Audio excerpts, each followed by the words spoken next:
السلام علیکم ناظرین، آپ دیکھ رہے ہیں سوچنا ہوگا، میں ہوں ڈاکٹر سجاد بخاری۔ ناظرین، کسی بھی ملک میں جب غیر معمولی حالات ہوتے ہیں تو غیر معمولی فیصلے کرنا ناگزیر ہو جاتا ہے۔ آپ کو یاد ہوگا پروٹیکشن آف پاکستان آرڈیننس، اور اس کے ساتھ ساتھ پھر ہم نے کچھ آپریشنز کیے پاکستان میں، جب دہشت گردی کی تازہ لہر پاکستان میں داخل ہوئی اور ہمارے لوگ اس میں شہید ہونا شروع ہو گئے، ہمارے مسلح افواج سے لے کر ہمارے سیاستدان اور نہتے معصوم بچوں تک پر حملے کیے گئے، تو ہم نے کچھ غیر معمولی فیصلے کیے اور ہم نے آپریشن لانچ کیے۔ اسی طرح پاکستان میں بھی اس وقت ہمیں ایک ایمرجنسی نافذ کرنے کی ضرورت ہے، اور ایمرجنسی ہے معاشی ایمرجنسی، اور معیشت کے حوالے سے غیر معمولی فیصلے اور غیر مقبول فیصلے کا وقت آ گیا ہے۔ اسی حوالے سے مسلم لیگ نون اور دیگر جو اتحادی جماعتیں ہیں، پاکستان پیپلز پارٹی، انہوں نے کمر کس لی ہے اور یہ فیصلہ کیا ہے کہ کچھ اخراجات میں کمی لائی جا سکتی ہے۔ مختلف تجاویز سامنے آئی ہیں، بیوروکریسی ہو، اشرافیہ ہو، مافیا ہو، ایلیٹ کلاس ہو، انہیں قربانی دینی پڑے گی، یہ کہنا تھا وزیر اعظم میاں شہباز شریف کا۔ سندھ حکومت کی جانب سے بہت ہی اچھا ایک انیشیٹو لیا گیا اور ڈیڈکشن کی گئی ہے، 40% سے زائد ڈیڈکشن کی گئی ہے، کیونکہ آپ جانتے ہیں ایک محتاط اندازے کے مطابق، جہاں تک میری معلومات ہے، صدیق الفاروق صاحب اور دیگر ہمارے مہمان اس کی تصدیق کریں گے کہ وزراء کو 5 سے 60 لیٹر پیٹرول روزانہ کی بنیاد پر ملتا ہے۔ اس میں کتنی کٹوتی ہو سکتی ہے اور کتنی اس سے بچت ہو سکتی ہے، اور اس کے علاوہ موجودہ حکومت نے آتے ساتھ 2 دن چھٹیوں کا جو چھٹی ختم کی تھی، اور چھٹیوں کے حوالے سے اگر 2 دن چھٹیاں برقرار رہ جائیں، اس میں کس طریقے سے اس کو بیلنس کیا جا سکتا ہے، تجاویز آج ہم اپنے پروگرام میں لیں گے۔ اور جس طرح کے حالات ہیں اور جس طریقے سے ہمیں ایک شارٹ فال کا سامنا ہے، کیونکہ جو ہماری پروڈکشن ہے، کاسٹ آف پروڈکشن بہت زیادہ ہے، فرنس آئل ہے، ڈیفینیٹلی فرنس آئل پر جو پروڈکشن ہے وہ بہت مشکل ہوتی ہے، اور اس وقت کچھ پاور پلانٹس اس وجہ سے بھی بند ہیں کہ اس وقت جو فرنس آئل ہے، اور جو پچھلی حکومت نے خاص طور پہ کچھ ایسے تاخیری حربے استعمال کیے یا تاخیر کی، اب اسے نااہلی کہیں، انکمپیٹنسی کہیں، بہت ساری وجوہات تھی جس کی بنیاد پر آج حکومت کو مشکلات کا سامنا ہے۔ ان مشکلات کو کیسے دور کیا جا سکتا ہے؟ سرکاری افسران کا جو پیٹرول کا کوٹا ہے وہ 40 سے 50% کم کرنے کی تجویز دی گئی ہے، اور آج لوڈ شیڈنگ پر ایک ہنگامی اجلاس طلب کیا گیا وزیر اعظم کی زیر صدارت، اور انہوں نے شدید برہمی کا اظہار کیا کہ 2 گھنٹے سے زائد لوڈ شیڈنگ مجھے نہیں چاہیے۔ کچھ رسپانس انہیں آیا اور کہا جی کہ 2 سے 3 گھنٹے ہی لوڈ شیڈنگ ہے، تو انہوں نے کہا جھوٹ کا سہارا نہ لیا جائے، عوام پر ہم مزید بوجھ نہیں ڈال سکتے۔ ان تمام تر امور پر بات کریں گے، معاشی چیلنجز کیا ہیں، اس سے کس طریقے سے نپٹا جا سکتا ہے، اور حالات کس طرف جا رہے ہیں۔ مہمانوں کا تعارف کرواتے چلیں، ہمارے ساتھ موجود ہیں سید سبط حیدر بخاری صاحب، مرکزی رہنما پاکستان پیپلز پارٹی کے، بہت شکریہ سید سبط حیدر بخاری صاحب۔ اس کے ساتھ عظیم چودھری صاحب موجود ہیں، ہر دل عزیز، آج بھی ہمارے ساتھ سینئر صحافی، تجزیہ کار۔ اس کے ساتھ ساتھ شہریار خان ہمارے ساتھ موجود ہیں، سینئر صحافی ہیں، بہت عرصے بعد تشریف لائے ہیں، سابق صدر نیشنل پریس کلب اسلام آباد، بہت شکریہ شہریار خان آپ کی تشریف آوری کا۔ اور ہمارے ساتھ موجود ہیں صدیق الفاروق صاحب، آپ نے ہمیں ویڈیو لنک سے جوائن کیا ہے اسکائپ سے، اور آپ مرکزی رہنما ہیں پی ایم ایل این کے، بہت شکریہ صدیق الفاروق صاحب۔ صدیق الفاروق صاحب، سب سے پہلے آپ کی طرف آئیں گے۔ یہ تجاویز پہلے بھی آتی رہی مختلف ڈیبیٹس میں، اور مختلف جو پولیٹیکل آبزرورز ہیں وہ بھی یہی کہہ رہے تھے کہ ہمارے ملک کے اندر ایک تو وہ 4 سے 5% اشرافیہ اور مافیا، اور اس کے علاوہ جو ہمارے پارلیمنٹیرینز ہیں جنہیں پریویلیج بھی حاصل ہے، جنہیں بجلی کے یونٹس بھی فری ملتے ہیں، پیٹرول بھی ان کو فری ملتا ہے، تو آپ کیا سمجھتے ہیں کہ ہمیں اسٹارٹ کہاں سے لینا چاہیے، اور یہ کڑوا گھونٹ بجائے کہ عوام پیے، یہ پولیٹیشنز، پارلیمنٹیرین، ایلیٹ، بیوروکریسی کب پیے گی؟ بسم اللہ الرحمن الرحیم۔ بہت شکریہ ڈاکٹر سجاد بخاری صاحب۔ اس میں کوئی شک نہیں کہ موجودہ حکومت کو کل 7 ہفتے ہوئے ہیں، جن میں ایک ہفتہ عید کی چھٹیوں کا بھی، اور کچھ ان کے راستے میں آئینی رکاوٹیں بھی ڈالنے کی کوشش بلکہ ڈالی گئی۔ تو اس طرح اگر آپ دیکھیں گے تو بہت کم وقت ہوا ہے انہیں۔ اور دوسرا یہ کہ کوئی ان 6-7 ہفتوں میں تو اس حکومت نے کوئی ایسی خرابی نہیں کی، بلکہ یہ وہ جو ایک جملہ ہے بڑا معروف کہ جی ورثے میں ملی، تو اب جو صورتحال اس وقت ہے برسر زمین، وہ تقاضا کرتی ہے کہ جو جتنا زیادہ ذمہ دار ہے، جس کو جتنا زیادہ ملک اور قوم سے پیار ہے، وہ اور جس میں جتنی زیادہ صلاحیت ہے ایثار کی، قربانی کی، وہ بسم اللہ کرے اور سب سے بڑھ کے خود ایثار قربانی پیش کرے اور باقی لوگوں کی رہنمائی کرے۔ تو میں نے کل تجویز بھیجی تھی کہ جناب علی تنخواہیں جو ہیں وہ حکمران اپنی تنخواہیں عاطی کر دیں جب تک یہ بحران ہے، اور اسی طرح سے پیٹرول کی کنزمپشن بھی عاطی ہو جائے۔ تو آپ نے سن لیا، وزیر اعظم صاحب نے بھی اس حوالے سے بہت کچھ کہا ہے۔ تو اگر اس طرح حکمران اور آپ نے ایلیٹ اور ان سب کی بات کی، اگر یہ آگے بڑھ کر قربانی دیں اور اس صورتحال کو حل کرنے میں اللہ انہیں کامیاب کرے، تو عوام میں پھر احساس محرومی، تکلیف کا احساس کم ہو جائے گا۔ صحیح، وہ ٹھیک ہے، یہ سمجھیں گے کہ ان کے رہنما، ان کے لیڈر، ان کے حکمران ان سے دو ہاتھ آگے ہیں، تو ٹھیک اس ہے، طرح سے ان کی تسلی بھی ہو جائے۔ ٹھیک ہے، ٹھیک ہے صدیق الفاروق صاحب، آپ نے بالکل درست فرمایا۔ شاہ صاحب آپ کی طرف آؤں گا، سبت حیدر بخاری صاحب، یہ بتائیں جس طریقے سے صدیق الفاروق صاحب نے اس کو ایک وراثتی بیماری قرار دیا، اور اس میں کوئی شک نہیں ہے، ہم آؤٹ آف دا وے گئے، پچھلی گورنمنٹ نے بیل آؤٹ پیکج لیتے ہوئے سب مان لیا، کوئی ایک چیز بھی ایسی نہیں تھی کہ جس پر انہوں نے انکار کیا۔ پیٹرول کو انہوں نے 300 روپے تک بڑھانے کی بات کی، اور اس بیل آؤٹ پیکج میں آؤٹ آف دا وے، یعنی عوام پر وہ بجلی کے ٹیرف بھی بڑھائیں گے، پیٹرول کی قیمتیں بھی بڑھائیں گے، ایکسچینج ریٹ کو آپ دیکھیں کہاں تک پہنچا دیا گیا، ظلم اور ستم تو ڈھایا گیا، اس میں کوئی شک نہیں ہے۔ اس وراثتی بیماری کے لیے ایک طویل المدتی معاشی تھراپی کی ضرورت ہے۔ اس معاشی تھراپی میں آپ یہ بتائیں کہ ہمارے جو پارلیمنٹیرینز ہیں، کیا ایک عام آدمی اگر 800 سی سی کی گاڑی چلا سکتا ہے، تو پارلیمنٹیرینز تو ویسے ہی عوام کی خدمت کے لیے آتے ہیں، عوام کے منتخب نمائندے ہوتے ہیں، تو کیا یہ تجویز نہیں آنی چاہیے سامنے کہ حکمرانوں کے پاس بھی جو ہے وہ 1000 سی سی سے کم گاڑی ہونی چاہیے، 800 سی سی گاڑی جس کی پیٹرول فیول کنزپشن کم ہو؟ بہت شکریہ ڈاکٹر سجاد۔ بات یہ ہے کہ یہ جو کرائسس آیا، پہلے تو ایک ڈائلاگ چلتا رہتا تھا سابقہ حکمرانوں کی وجہ سے یہ ساری چیزیں تو اس وقت تو چلتی رہتی تھیں، مگر اس وقت آن ریکارڈ چیزیں نہیں لائی جاتی تھیں کہ سابقہ حکمرانوں نے کیا کیا ہے، کون کون سے ایگریمنٹ سائن کیے ہیں، کس بیسس پہ کیے ہوئے ہیں۔ اس بار تو یہ سامنے واضح چیزیں آ رہی ہیں کہ جو سابقہ حکومت ہے اس کے جو ایگریمنٹس ہیں، جو شرائط پہ کیا ہے، یہ تو آپ کے سامنے اب عوام کے سامنے آ چکے ہیں، اور وہ عوام دیکھ رہی ہے کہ اس میں یہ نیولی جو ابھی حکومت آئی ہے کہ اس میں اتنا بڑا انیشیٹو لینا اور اتنا کڑوا گھونٹ بھرنا ایک پولیٹیکل پارٹی کے لیے بڑا مشکل ہوتا ہے، فیول پرائسز کو انکریز کرنا، یہ مہنگائی کو، لو شیڈنگ، یہ چیزیں۔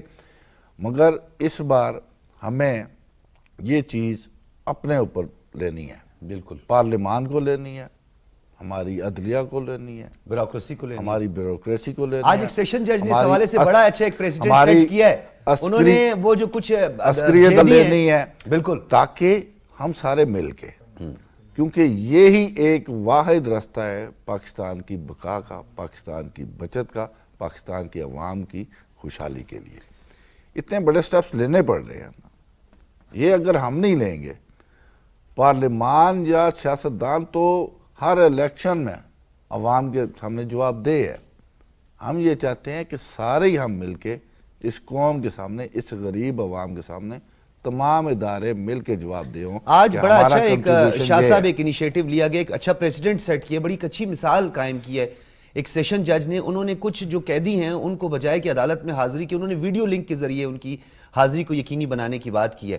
تو عدلیہ بھی کنٹریبیوٹ کرے، فوج بھی کنٹریبیوٹ کرے، سول ادارے بھی کنٹریبیوٹ کرے، میں تو یہ کہہ رہا ہوں کہ ہم ساروں کو تمام، لیکن اس کے لیے ایک میکنزم ضروری ہے نا، میکنزم بھی ساتھ میں بالکل ضروری ہے۔ اب یہ تو نہیں کہ کوئی ملزم ہے ہی نہیں تو کسی کی جگہ پہ ویڈیو لنک پہ کسی اور کو بٹھا کے، نام کسی اور کو دکھا کے، یہ چیزیں بھی تو نہیں ہونی چاہیے۔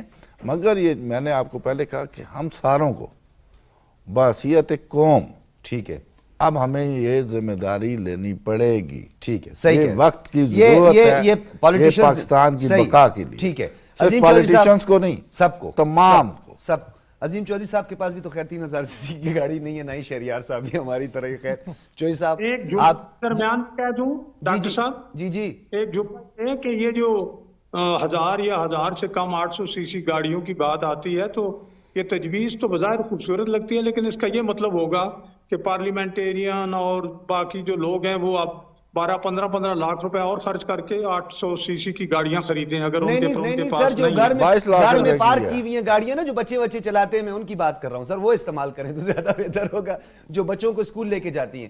عظیم چودھری صاحب آپ کی طرف آؤں گا، یہ بتائیے گا کہ بہت ساری تجویز سامنے آئی، آپ کا ایک صحافتی تجربہ ہے، بڑے نشیب و فراز آپ نے دیکھے ہیں, ملک پر مشکل حالات آئے ہیں, کوئی ماضی میں اس طرح کا مشکل وقت آیا ہو؟ ویسے تو ہمیں بڑی مثالیں پچھلی حکومت میں دی جاتی تھی کہ جی آپ 2 کی جگہ 1 روٹی پر اکتفا کریں, اگر 4 چمچ چینی کے ہیں تو آپ 2 چمچ استعمال کریں, تو ٹماٹر آپ کھانا چھوڑ دیں, اس کی جگہ دہی استعمال کرنا شروع. عوام کو بار بار یہ بات کی جاتی تھی.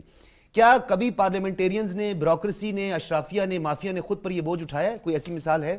براہ راست آپ مجھے مورد الزام ٹھہرایا. نہیں, اللہ نہ کرے, اللہ نہ کرے. بالکل براہ راست مورد الزام ٹھہرایا آپ نے. کسی پارلیمنٹیرین کو پیٹرول نہیں ملتا. میری بیوی ایم این اے رہی, ہمارے گھر میں تو پیٹرول کا ایک قطرہ کبھی نہیں آیا. اچھا, پیٹرول نہیں ملتا؟ ہم تو اپنے پیسوں سے پیٹرول ڈلواتے تھے. ٹھیک ہے, میں وضاحت کر دوں. جو گاڑیاں ہیں ہماری اپنی ذاتی گاڑی, وہ چھوٹی ہے یا بڑی ہے, آپ پابندی لگا دیں حکومت پاکستان کہ 1800 سی سی سے بڑی گاڑی پاکستان میں امپورٹ نہیں ہوگی, ہمارا بہت سارا ریونیو بڑھ جائے گا. لیکن جو آپ بلیک میل ہوتے ہیں, میں ریاست کی بات کر رہا ہوں, مختلف کار بنانے والی آٹو موبائل کمپنیز سے ان کی بلیک میلنگ کو بند کر دیں, تو آپ کا ریونیو بچ جائے گا, بہت سارا ریونیو بچ جائے گا. اسلام آباد میں کئی ہزار جو ہیں وہ 4000 سی سی سے اوپر کی گاڑیاں چل رہی ہیں.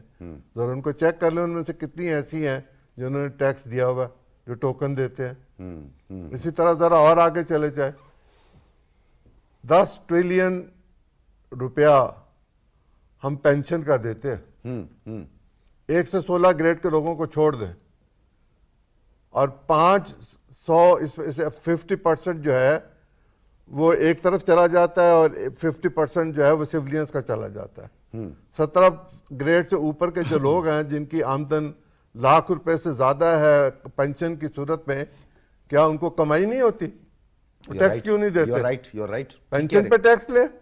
22ویں گریڈ والا جو ہے وہ 8 لاکھ روپے گھر لے جائے, پینشن پہ ٹیکس دے.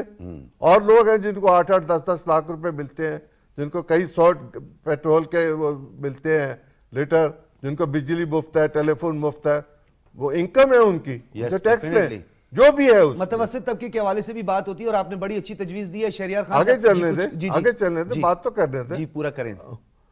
اسی طرح آپ جو ٹیکس چوری ہوتا ہے, آپ کیوں ٹریکر نہیں لگاتے ٹریلرز پر؟ کون چوری کرتا ہے؟ سیلز ٹیکس کہاں جاتا ہے؟ اس کو چوری کو روکیں. انڈائریکٹ ٹیکسز کا معاملہ ہے, انڈائریکٹ ٹیکسز کو دیکھیں نا, سیلز ٹیکس تو براہ راست میں چیز خریدتا ہوں, لیکن راستے میں سیلز ٹیکس چوری ہو جاتا ہے. ٹریکر لگائیں ٹرک پر, تاکہ وہ سڑک سے اگر آف لوڈ ہو, آف سائڈ ہو, تو 1 گھنٹے بجے ہیڈ آفس میں, اور ایک ہیلی کاپٹر اس کے معائنے کے لیے جائے کہ یہ کر کیا رہا ہے. اب تو دنیا میں یہ ٹیکنالوجیز موجود ہیں کہ وہ پہیہ جیم ہو جائے گا اس کا اگر سڑک سے اترے گا. بالکل, یہ سنگاپور میں, ساؤتھ ایسٹ ایشین کنٹریز میں بھی اس کی سب جگہوں پر ہے, سب جگہوں پر ہے. آپ زراعت پہ ٹیکس لیں, آپ کیوں ٹیکس نہیں لیتے؟ یہ ٹھیک ہے کہ اس وقت گورنمنٹ کو ہر یونٹ پہ, یعنی آپ یہ کہتے ہیں کہ ٹیکس نیٹ بھی بڑھایا جائے. ایک فقرہ کہہ لوں, پھر آپ جو مرضی کہہ لیجیے گا. ہر یونٹ بجلی جو ہے اس پہ 8 روپے سرکار کو اپنے پلے سے دینے پڑ رہے ہیں, اس کو آپ ٹرانسفر کر دیں نیچے. ٹھیک ہے مہنگا ہوگا, لیکن جہاں آپ کو ایکسپورٹ کرنی ہے وہاں آپ کو فیسیلیٹیٹ کرنا پڑے گا. ٹھیک ہے, ہم اپنے ہائیڈل پروجیکٹس کی طرف کیوں نہیں جاتے؟ ہم اپنے جو نیوکلیئر کے پروجیکٹس ہیں ان کی طرف کیوں نہیں جاتے؟ کیا ہمیں کوئی روک رہا ہے؟ نہیں, کوئی نہیں روک رہا.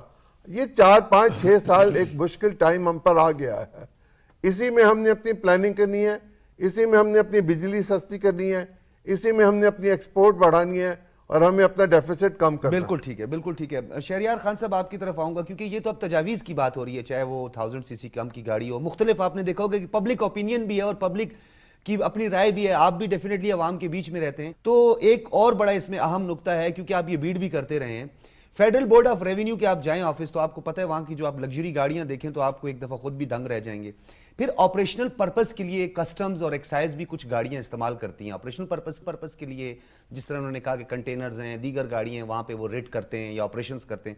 اس آپریشنل پرپس کے لیے بھی جو گاڑیاں استعمال کی جاتی ہیں وہ کم سے کم بھی جو ہوتی ہیں وہ 3500 سی سی سے اباو ہی ہوتی, کم نہیں ہوتی اس سے. کیا وہاں تک بھی اس دائرہ کار کو بڑھانے کی ضرورت ہے, اور کون سی ایسی جگہ ہے جو آپ کو لگتا ہے جہاں پہ حکومت اقدامات کر سکتی ہے؟ دیکھیں, سب سے پہلے تو جو بات ہے نا سجاد بخاری صاحب, ایک تو ہے نمود و نمائش کی بات کہ محمد خان جونیجو صاحب وزیر اعظم بنے تو انہوں نے وہی 800 سی سی اور 1000 سی سی والا ڈرامہ کھیلا. 1300 اور اس میں جو گاڑیاں پھر اس وقت خریدی گئیں، نئی سے نئی گاڑیاں خریدی، وہ خزانے پہ کتنا بوجھ پڑا. ابھی آپ کو میں یہ بتاؤں کہ بہت ساری جگہیں ہوں گی، لیکن اب بہت ساری منسٹریز ہیں، جیسے انٹر پروونشل کوآرڈینیشن ہے، اس کا جو سیکٹری ہے اس کو یہاں سے بطور سیکٹری بھی گاڑی ملی ہوئی ہے، اس کے پیسے ملتے ہیں، اس کو گاڑی کے پیسے ملتے ہیں. لیکن چونکہ سپورٹس بورڈ ان کے انڈر آتا ہے تو انہوں نے سپورٹس بورڈ کی گاڑیاں قابو کی ہوئی ہیں، سپورٹس بورڈ کا مالی قابو کیا ہوا. یہ صرف سیکٹری تک نہیں ہے، یہ نیچے ڈپٹی سیکٹری تک گیا ہوا ہے. مالی بھی وہاں سے، کک بھی وہاں سے، ان کے گھر کے ملازم وہاں سے جاتے ہیں، ان کے تمام خرچے جو ہیں وہ سپورٹس بورڈ سے پورے ہو جاتے ہیں، ان کو تنخواہ کی کوئی ضرورت نہیں رہتی. یہ صرف ایک پہلو ہے اس کا. ہم جہاں بات کر رہے تھے عظیم چودھری صاحب کے پارلیمنٹیرینز کو فیول نہیں ملتا، وہ ظاہر تمام پارلیمنٹیرینز کو نہیں ملتا، لیکن جو قائمہ کمیٹیوں کے چیئرمین بنتے ہیں، اب آپ دیکھیں کہ اسپیکر اسد قیصر صاحب گھر رخصت ہو گئے، لیکن آج بھی ان کے پاس وہ سرکاری گاڑی موجود ہے. سر رخصت ہوئے ڈرائیور والوں کے پاس موجود ہے ابھی تک. اور سارے جتنے قائمہ کمیٹیوں کے چیئرمین تھے جو اس وقت حکومت میں تھے، ان ساروں کے پاس آج بھی گاڑیاں موجود ہیں. یہ گاڑیاں کیسے استعمال کی جاتی ہیں، ان کے کتنے پیسے ہوتے ہیں. پھر انہوں نے بات کی، بڑی اچھی بات کی چودھری صاحب نے، کہ بہت سارے اور شعبے ہیں جہاں پہ 8-8 لاکھ روپے کی پینشن ہے. بھائی آپ کی 8 لاکھ روپے پینشن ہے، پھر بھی آپ کو گاڑی بھی سرکار کی چاہیے، آپ کو ملازم بھی سرکار سے چاہیے، آپ کو ٹیلی فون بھی سرکار کا چاہیے، آپ کو پیٹرول بھی، بجلی، گیس. اور سب سے زیادہ متاثر کون ہوتا ہے؟ جو لوگ عام نوکری کر رہے ہیں، نجی کمپنیوں میں ملازمتیں کر رہے ہیں. ہماری تنخواہیں پچھلے 10 سال سے نہیں بڑھی سر، اور سب سے زیادہ متاثر بھی وہی ہو رہے ہیں. اور پھر کہہ رہے ہیں کہ آپ قربانی دیں. تو بھائی ہمارے سے کیوں قربانی آپ مانگنے سے پہلے اپنا بتائیں کہ آپ نے کیا قربانی دی. آپ کہہ رہے ہیں میں تنخواہ نہیں لے رہا.